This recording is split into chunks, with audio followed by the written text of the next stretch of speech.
Go. So thank you very much for joining my session this morning.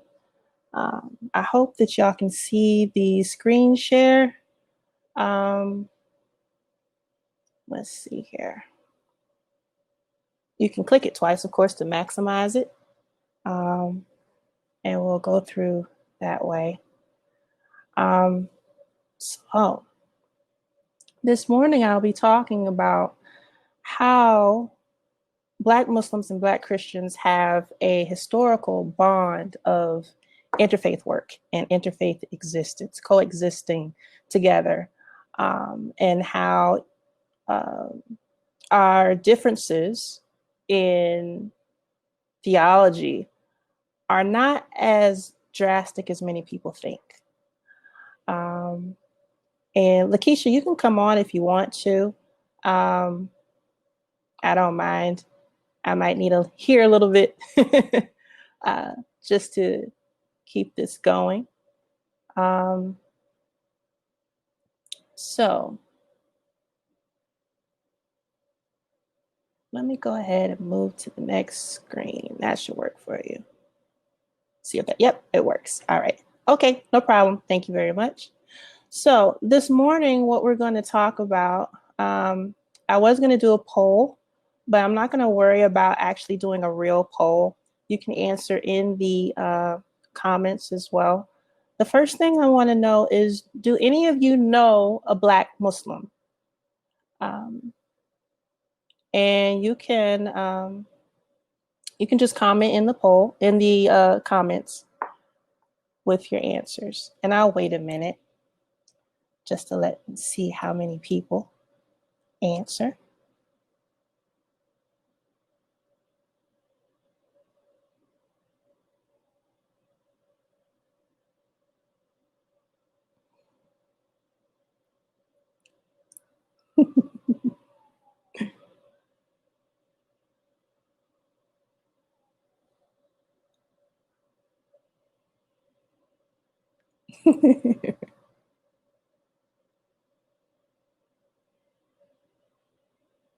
All righty.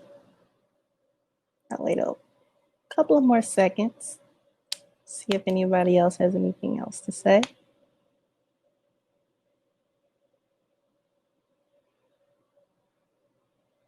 So we have several who have said that they do know some Black Muslims and they've talked to them, and some who are dating, some who are friends, some who have done interfaith work. This is great. I'm glad about this because a lot of times when I'm out, people, of course, automatically assume that I'm from another country. So when I tell them that I was born and raised in Mississippi, they don't believe me. So I'm glad to know that there are those in attendance who have met Black Muslims who understand us a little bit. There's a poem that I share here. Sometimes they do think I'm Catholic if I wear certain colors. It just depends, but usually I don't. Usually I wear, sometimes most of my closet is Black. So it's just because I like that color, but I am branching out into other colors. So I am getting more colors. But there's a poem that I share here in the slide, and it talks about how the Black experience in America, people always look at us in a other type of paradigm. And so my belief is that that's on purpose, that we are different because of the things that we have gone through, the collective trauma that we've experienced. We've gained these particular types of coping mechanisms that are really meant for us. And no matter your denomination, they're common, they feel familiar. You can see someone and they be of a different denomination, but when they make certain gestures, when they say certain things, it's like a reflection. It's like you see yourself. And we have to remember that, that despite our theological differences, we still are reflections of ourselves, because in the greater perspective of our society, sure, we may be Christian, we may be Muslim, we may be Jewish, etc., but a lot of people just see us as Black. So that common social identity makes it so that it's pretty imperative that we do work together for the common benefit of our people. And so from those of you who said that you do personally know a Muslim, or, you, as LaKesha said, I may be the only one that she's had a relationship or dialogue with. From the religious landscape study that was done by the Pew Research Center, in 2014, they found that 79% of Black Americans identified as Christian and 2% identified as Muslim. And from a 2017 survey, they found that Black Muslims account for 20% of the American Muslim population. So we all know that African Americans make up a certain segment of the American population. However, when you start dividing it into denominations within the American Muslim community, we make up a very small amount, despite the fact that even though we only make 20% of that population, 49% of us, of Black Muslims, are converts to Islam, or reverts, as some people like to say. So a lot of us come from Christian backgrounds. I was raised as a Jehovah's Witness, so I have a very strong background in Christianity.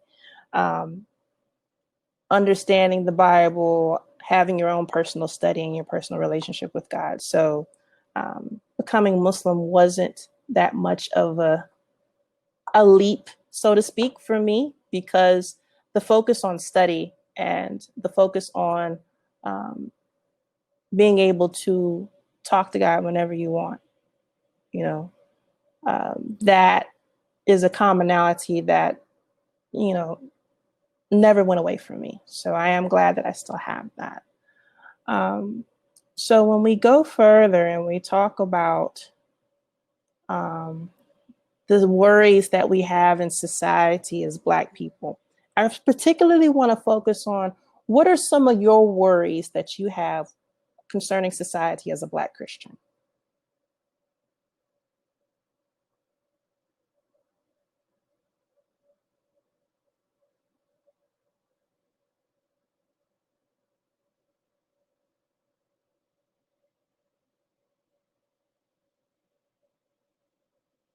The education of your children, definitely, most definitely. Socioeconomic, yes, indeed. Some won't make it back home, of course. Safety. Mm-hmm. Yep.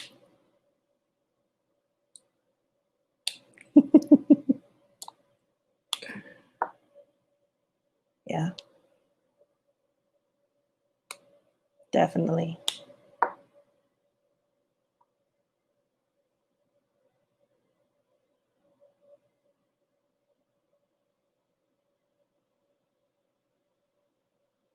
Anyone have anything else they want to add or share?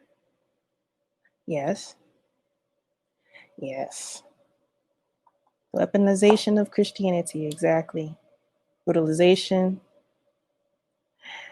Yes.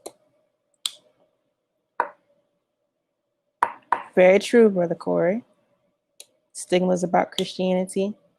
School, school, school. Yes, ma'am. Yes, ma'am.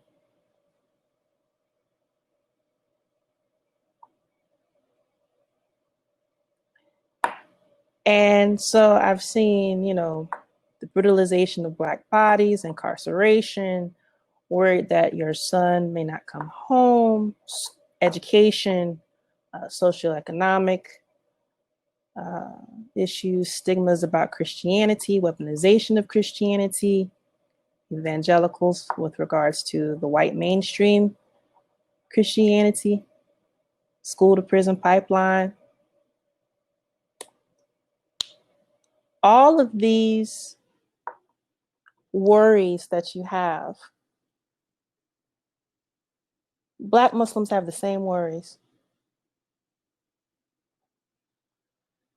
We worry whether or not we'll be coming home, whether or not somebody's going to call the police on us while we're out.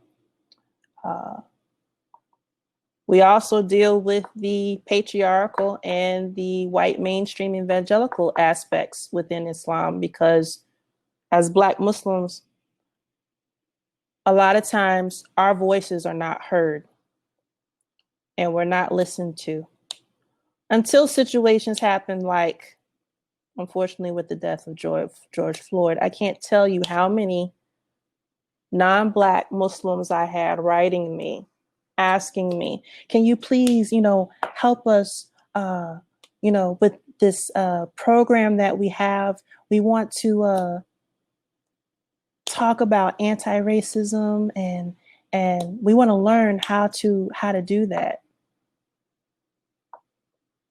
And I politely declined. I declined because this always happens. We've been telling people who's doing interfaith work. We're doing interfaith work within the Muslim community. We've been focusing on trying to tell non-Black Muslims, basically, this is who we are. We were here before you. We are the reason why you're here.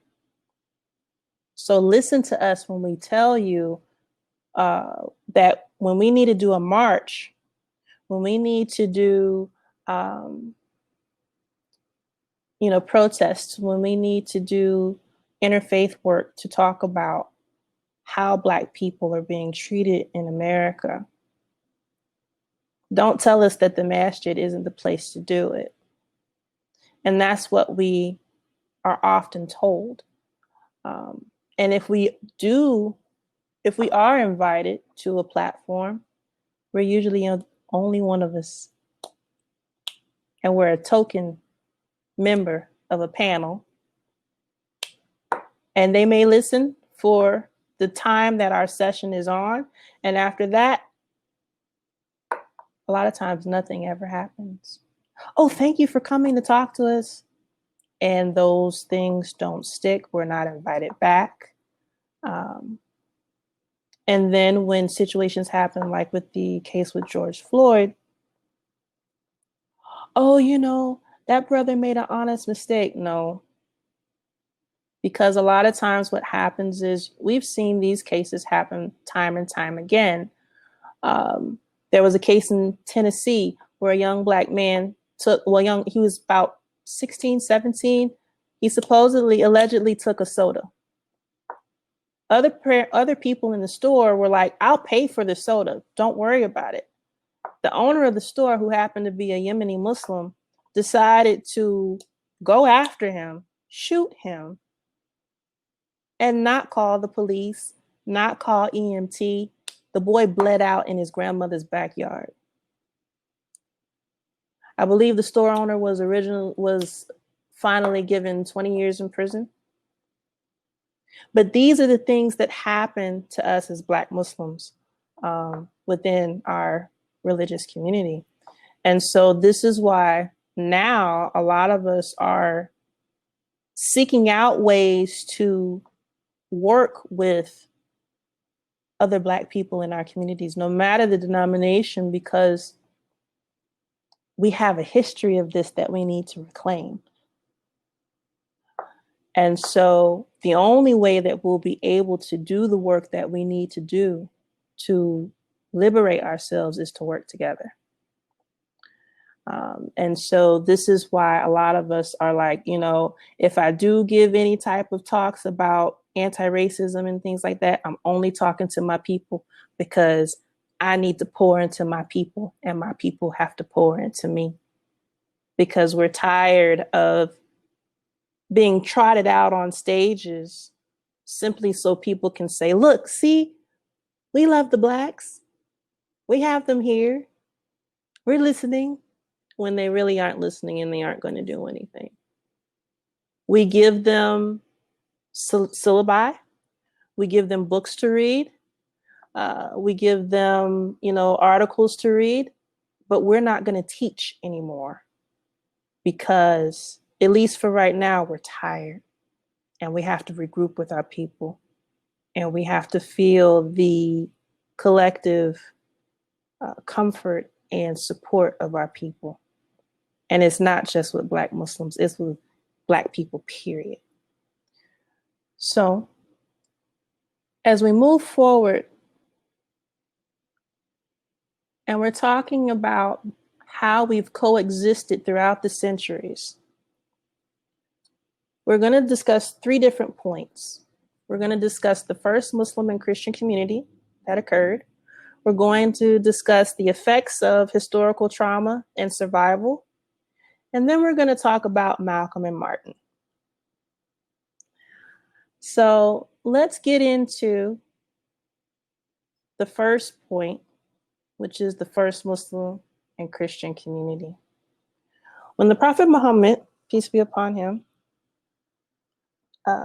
started to get his revelations from the angel Gabriel, whom Allah or God sent to deliver the message, they were a very small group. He didn't tell anyone aside from his wife Khadijah, because as we all know, of all the stories of the prophets, the places where they were most hated were amongst their own people. So he waited for quite some time. So the first Muslims who came about were people who were within his own household, or within his small little area where he was. Muhammad's mother died not too long after childbirth. Her name was Amina. So since his mother had passed, there is a woman who came in to take care of him, and she was Abyssinian. And if you look through the life of the Prophet Muhammad, you will see that a lot of the people who were most beloved to him were Black people. And he purposely put them in positions of authority, of standing, so that the Arabs could see that just because you're Arab doesn't mean you're superior over someone else. And he did that on purpose. So there were several people around him, such as Ruman, who was the woman who took care of him after his mother. When she passed, she was the only woman who he personally buried her himself. He dug the grave for her. He got in to make sure it was enough space. And then he helped lower her body into there. And even before he lowered her body in, he took the shirt off of his own back and put it on her as a burial shroud. And his companions, they were surprised by why he did this. They'd never seen him do this before. And he said, "She is my mother after my mother. And I gave her my clothes from this life so that she'll be close to me in heaven or in paradise, because she is the closest person to me." And then after he lowered her into the ground, he, said Allahu Akbar, which is Allah is the greatest, or God is the greatest or greater. And it's important to translate it like that, because people can say, oh, this deity is great. Well, God is greater. And so the God of the Abrahamic faith is the same God. And that's what we believe as Muslims. So he said this 4 times. And, it was very important to see that, because she was Black. So here he is, surrounded by all of these Arabs, and he's doing all of this care, all of this comforting. He wept over her because she was so beloved to him. And there are several others who were also Abyssinian, whom when they passed, he wept and wept. And the companions just looked at him like, why are you weeping like this? He's like, I miss him. I miss my friend. They are my beloved. I miss them. And so it's important for not only Muslims to know this, especially Black Muslims, but also other Black people to understand that when you can't see yourself in the story of your religion, it becomes very hard to have that positive personal relationship with God. And so one thing that has happened, unfortunately, to Black Muslims in the United States is that often we were told that we don't know anything and we don't have enough credentials and we don't have enough knowledge to teach or to lead. Therefore, we have to be led by Arabs and we have to be led by Pakistanis and we have to be led by others. But we were here first. We were right there by the Prophet and he was alive. When the Muslims were under severe persecution in the beginning of the dawn of Islam, they fled to Abyssinia, and Abyssinia was a Christian land. And the king, Negus, or King Arma, he was known to be very wise and very just. And so his bishops had been talking to the Arabs who didn't want Islam to come about because they were polytheists. They believed in several gods and they worshiped several gods. And so they tried to sabotage the amnesty that had been given to the Muslims by saying, oh, the Prophet, he says these things about Jesus and you'd be mad if you heard what he said. And so Negus asked the emissary, what do Muslims believe about Jesus? And Jafar, he said, we believe, because this is what the Prophet Muhammad, peace be upon him, has been told, we believe that he is the servant of God, his messenger, his spirit, and the word which he cast into the Virgin Mary. And that's what we believe about Jesus. So when Negus heard that, he was like, that's exactly who Jesus is. Your people are protected in my land for as long as you stay, and I will never turn you out. The only time that the Muslims left was when Medina was safely secured as the new pretty much seat of Islam. And so many of them migrated back to the Arabian Peninsula, including several Abyssinians. But there were some who stayed in Abyssinia. So the first place where there was a true coexistence of Muslims and Christians was a Black community in Africa, working together, living together, growing together, despite the fact that you have your faith and I have mine. And I like to teach this history, not just to people who aren't Muslim, but also people who are Muslim, especially Black Muslims, because for too long, we have been told that we have no place in the history of Islam. So when you tell them that, Zayd, who was the most beloved to the Prophet, was Black, everybody knows Bilal. Bilal was the one who was given the position to call prayer at the masjid in Medina. And he did that for many, many years until the death of the Prophet. After that, he was too heartbroken to be able to continue giving the call. But imagine that. Here you have the Arabian Peninsula, where Black people were pretty much viewed as slaves and less than.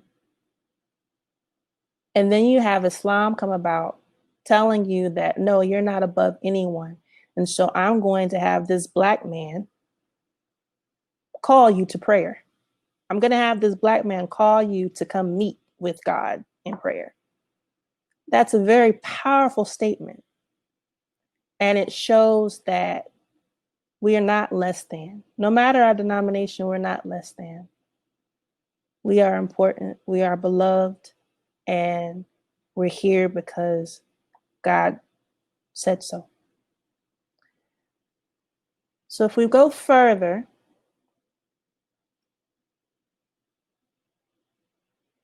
we can talk about the effects of historical trauma and survival. So most of us are familiar with the MAFA, or if you want to call it the Black Holocaust. Some people like to call it the Atlantic slave trade. I don't like to call it that because it wasn't really a trade. It diminishes the brutality of it.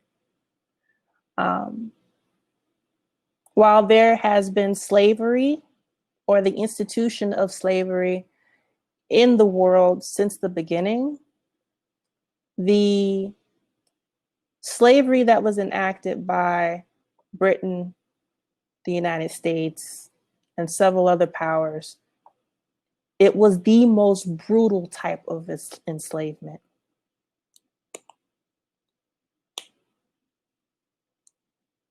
And so because of that, yes, a lot of us are here because we're descendants of enslaved people.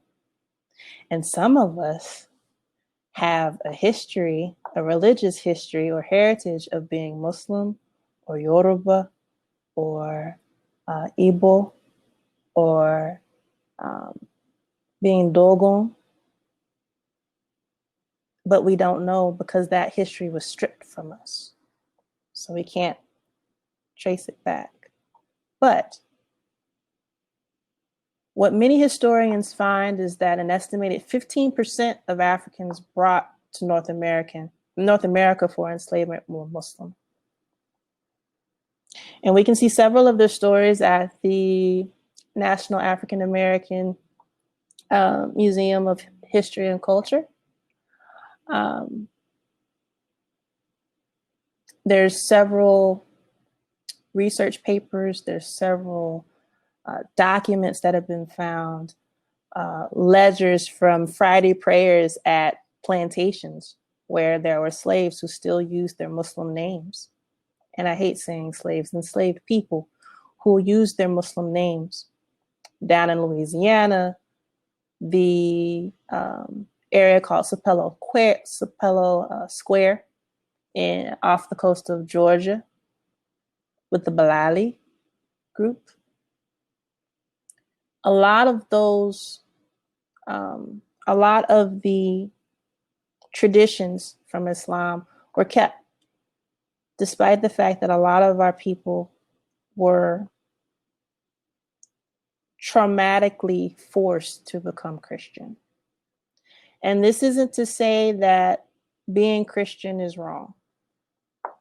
Christians and Jews are the people of the book, as Muslims believe. We respect Christians and Jews. You are doing what you're supposed to, so there's nothing wrong with that. A lot of people try to highlight, oh, Muslims fight against Christians and Jews. Well, it's not exactly what we were supposed to do. Some people do that because they interpret certain scriptures and certain statements incorrectly. And I agree with you, Adam, with regards to being forced to accept that it wasn't. Yes, because there's a difference in the type of Christianity that a lot of people practice here. It's not the same. I mean, you can see that from the fact that they had separate Bibles to give us during slavery times, specifically so that we wouldn't read certain parts of Exodus and things like that to try to gain our freedom. Exactly. And so what you see is, for example, in the Gullah Geechee, they have something called a ring shout. That ring shout, it mimics the way that Muslims circle around the Kaaba counterclockwise when we're on Hajj. It's the same exact movements. And that's where it comes from. So Adam, the opening of the, what is it? Whenever you have a public meeting and the prayer that it opens up with, that's Al-Fatiha. So that's the first, that is the first chapter of the Quran that the Gullah Geechee have kept. It's the same thing. So in Arabic, it is, Bismillah ar-Rahman ar-Rahim, Alhamdulillahi Rabbil Alameen, ar-Rahman ar-Rahim, Maliki Yawmiddin, Iyaka na'budu wa iyaka nasta'in, Ihdina sirata mustaqim, sirata ladina namta alayhim, ghayr maghdubi alayhim waladdallin. Ameen. Basically, that it opens with, basically, in the name of Allah, or in the name of God, the merciful and the gracious. That whole thing, that is Al-Fatiha. Yes. So you kept it. You've kept it. But notice how, even though it's said in English, it still has the same meaning in Islam as it does in Christianity. It's praising God. It's showing his dominion over creation. It's showing his power. And that's something that you have to praise that. And I'm so glad that you're here, because you can attest to the fact that that statement is the truth. So Islam didn't bring necessarily a whole new law or anything like that.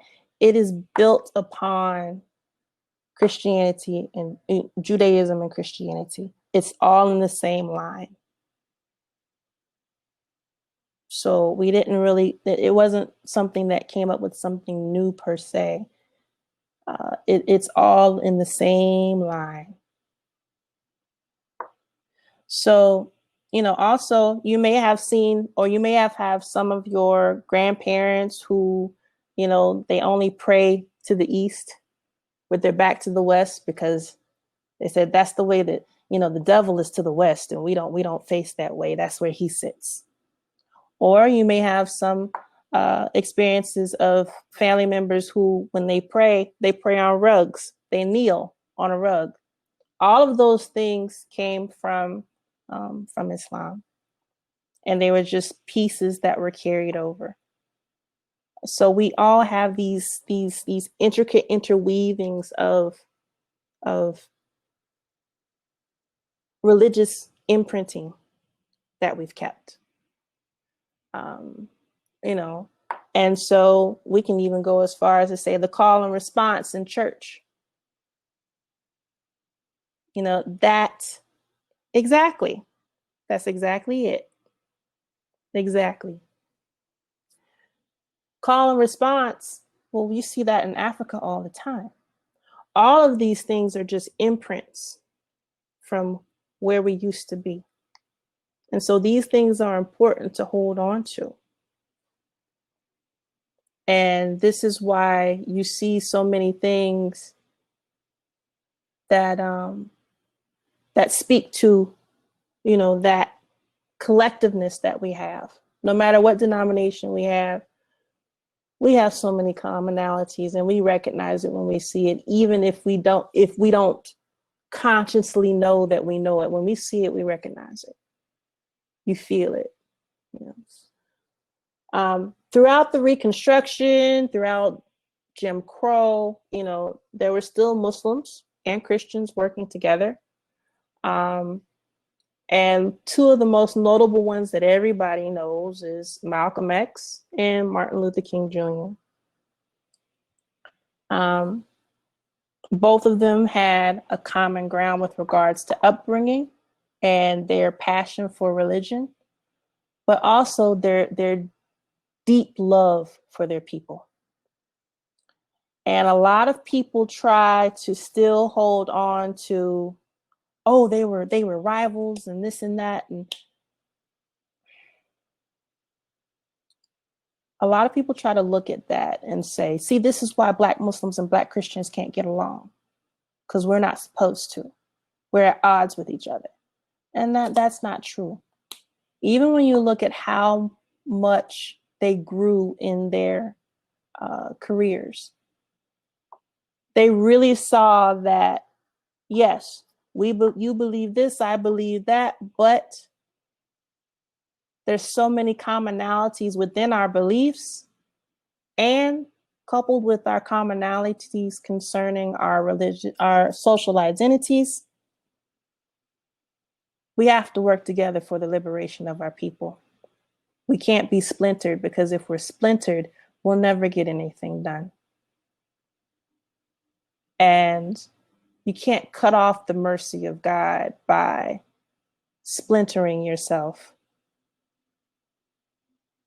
And so in order to continue to work for the betterment of all of us, we have to work together. And that's exactly what they were doing and laying the foundation for when they were assassinated. Both of them were assassinated at the same age. And both of them had come into realizations, that it's bigger than being Christian or being Muslim or being Jewish or whatnot. It's about how are we as people going to survive what's going on to us. And I think that when some people do interfaith work, they approach it from the wrong standpoint. They approach it as if, well, you've seen it, like how sometimes what happens with regards to white evangelical Christians, when they want to do interfaith, it's not necessarily interfaith work. It's more so a missionary work. They want to convert people. And that's okay. But when you're doing interfaith work, that shouldn't be the focus. Why? Because you're working together with this other group because you both have common pain points that you're working to solve. And so because of this, we have to keep in mind that if you want to look at the theological differences, okay, but look at them from the standpoint of trying to see, what about this religion can I learn that will make me stronger in my religion? That will make my worship stronger, my relationship with God stronger. Don't look at it as, oh, I know Najee. You okay, cool, Najee. You know, people try to say, oh, well, we're Christian, so we need to bring you over to here, or we're Muslim, we need to bring you. No, we don't guide people, God does. Does he use us to help people? Yes. Does he use us to help benefit the collective group of people? Yes. But we are not responsible for anybody becoming XYZ. Do we have a hand in it? Yes. But the only entity who can really do anything about someone's faith is God. Sure, we have to be on our best behavior. We have to be excellent in our faith. But we can't go around saying, oh, I'm going to bring somebody to my faith. No. Do your work and mind your business. Because God is the one who controls everything. Exactly. It's just like with gardening. I feel like gardening is the ultimate manifestation of seeing God's mercy and God's love. Because we can plant that seed, but we can't make it grow. God is the one who makes it grow.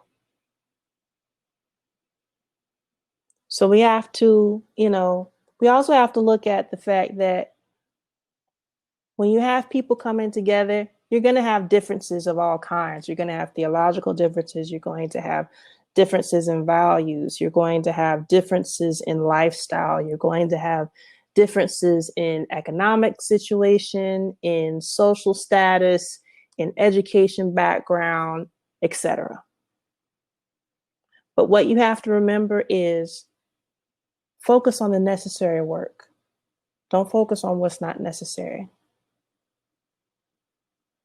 Because the necessary work is what will get you over. So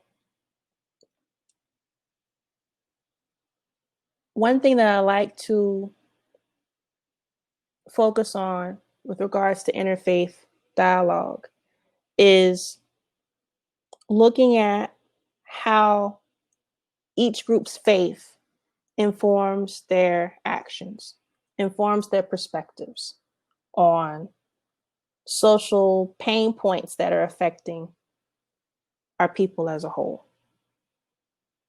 So if we talk about these 4 things,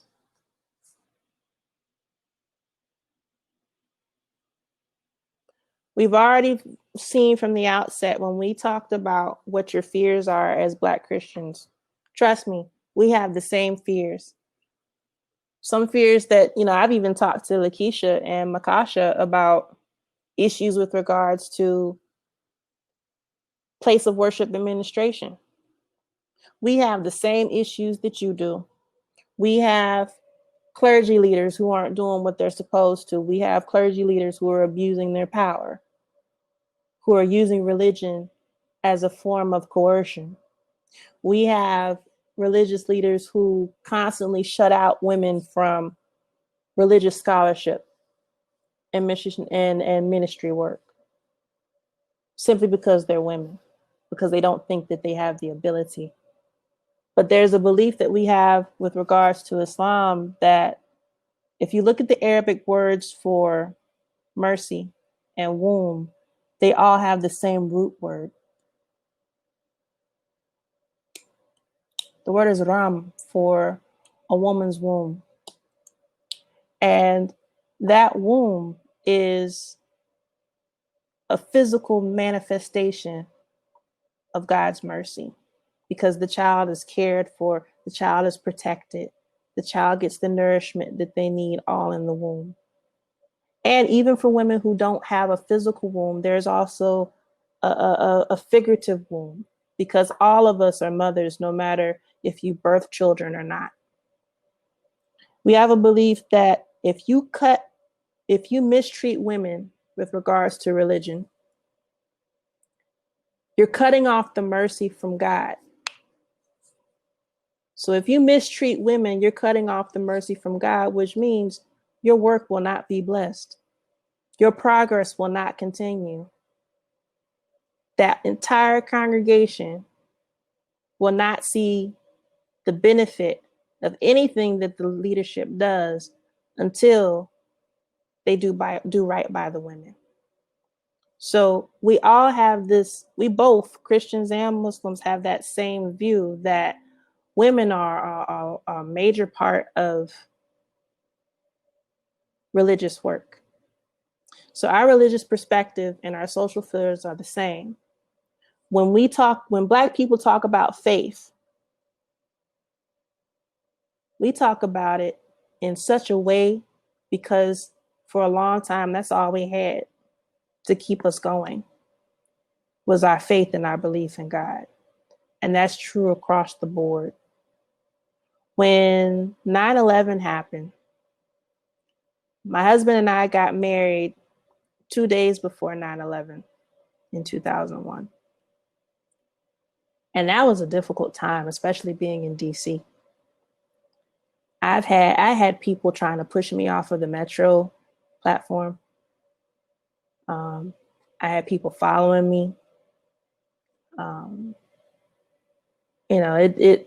There's a lot of things that happen when people get riled up and they think that the way that things are portrayed in the media is exactly how it is.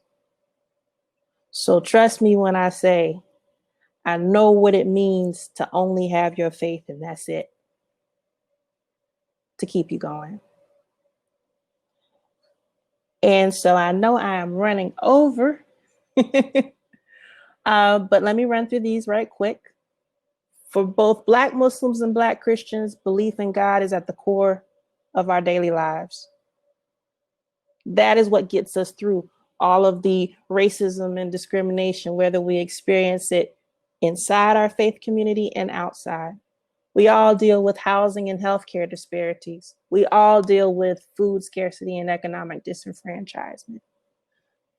All of these things affect all of us equally. There are no differentiations between that. So we have to come together to work through these issues. Because trust me, I told my husband before I started my session, I said, I've never felt so comfortable in an event than I do here, because I'm with my people. Even when I'm at Muslim events and whatnot, I don't feel comfortable because Black folks are far and few in between. But here with my people, I'm always comfortable. So I'm very glad to be here with y'all today. If anybody has any questions, I will definitely answer your questions. I will leave this last part up. You can see some of my interests and whatnot. And anybody can contact me because I'll be in the sessions all this week. My Twitter information is on there. My Facebook information is on my profile. Reach out to me. I have no problem talking to anybody. Trust me. We can talk about anything. We don't even have to talk about interfaith work if you don't want to. We can talk about just common events. We can talk about, what gospel music did you listen to? Because trust me, I still listen. That ain't stopped me from listening. So,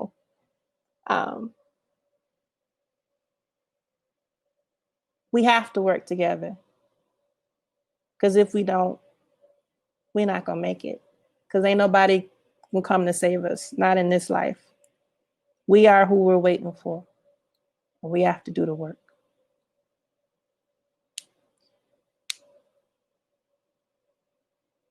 So thank you for coming today.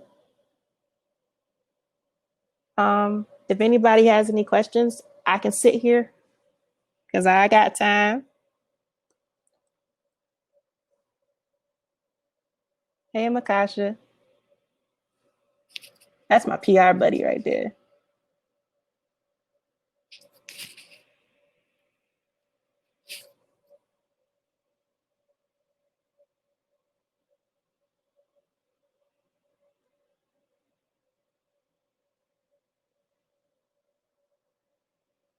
LaKesha, were there any questions? I know I'm about 3 minutes over.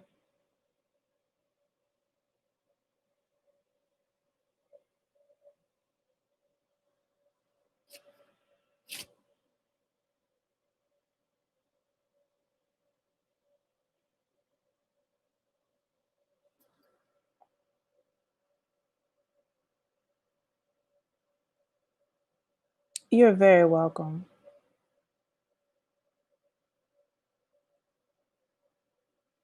Blessings to you too, Miss Mary.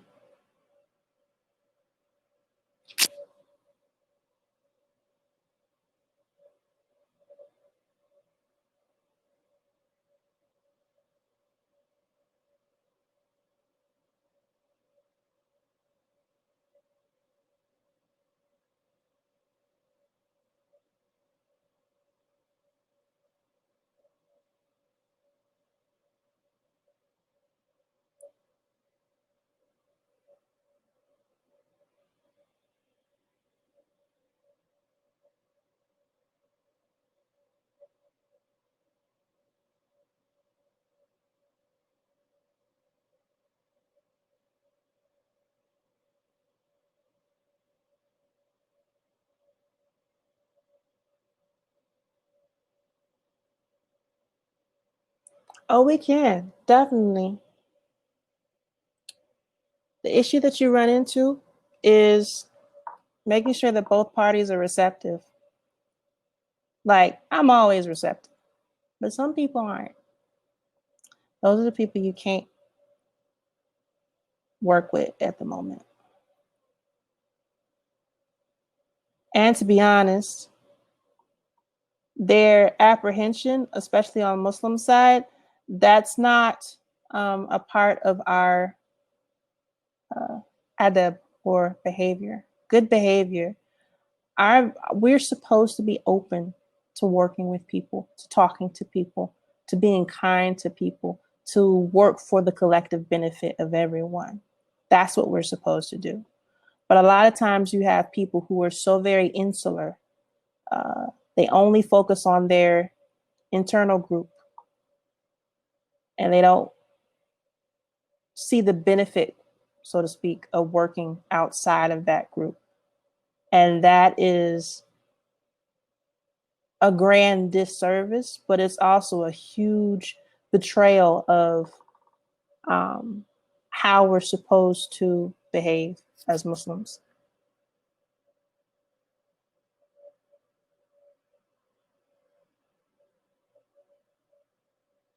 Like I said, Islam didn't bring necessarily anything new. It just follows along what has been given before. That's why we believe in all of the books. We believe in the gospel. We believe in the Torah.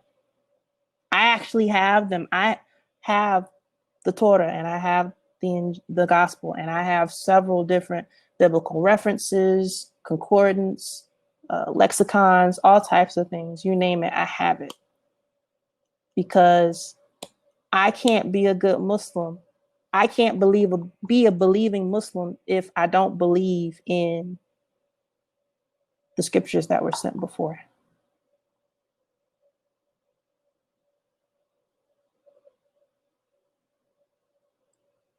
No. Um, Good behavior is just pretty much being good to people in general. Treating someone like the golden rule, treating someone how you want to be treated. But in essence, as Muslims, we're supposed to treat people better than we treat ourselves.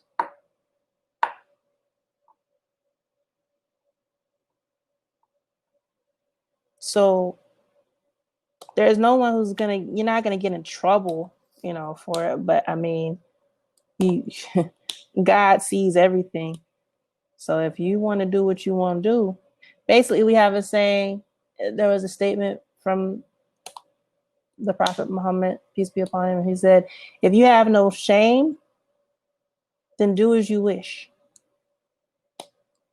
So for people who don't believe that they've done anything wrong, they can do whatever they want. But there is always consequences to every action that we do. And that's what people have to remember.